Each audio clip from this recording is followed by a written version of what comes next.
Jina langu naitwa Muhammad Ali, Ustadh Muhammad Ali. Ni katika duat au walinganiaji wa Kiislamu kwa upande wa vijana hapa Kitengela.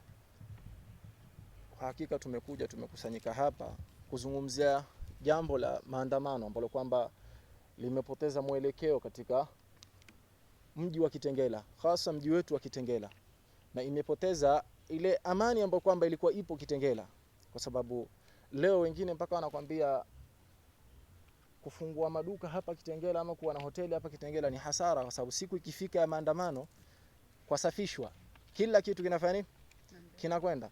Mimi naishi barabara ya Deliverance, kuna duka M-Pesa pale na kuuza simu na vitu vya simu. Ilikuwa sana ni napenda kutumia ile duka. Wakati juzi ya maandamano kulisafishwa, na ni sisi vijana ambao kwamba tumeandamana.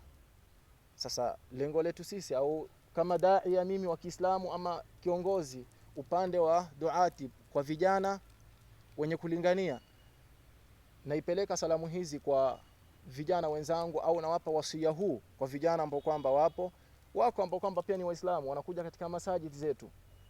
Tusikoseshe amani ndani ya mji wa Kitengela. Tusichukue kile ambacho kwamba sio haki yetu, ni haki ya mwananchi mwingine ambaye kwamba ni mwenzetu, ndugu yetu Mkenya. Kwa hiyo lengo letu sisi kama duat, kama alivyosema Sheikh, upande wa Waislamu sisi twalipinga. Qur'ani imepinga na mtume wetu Muhammad alayhi salatu wasalam amepinga kupoteza amani ya mji na amani ya sehemu ambayo kwamba waishi.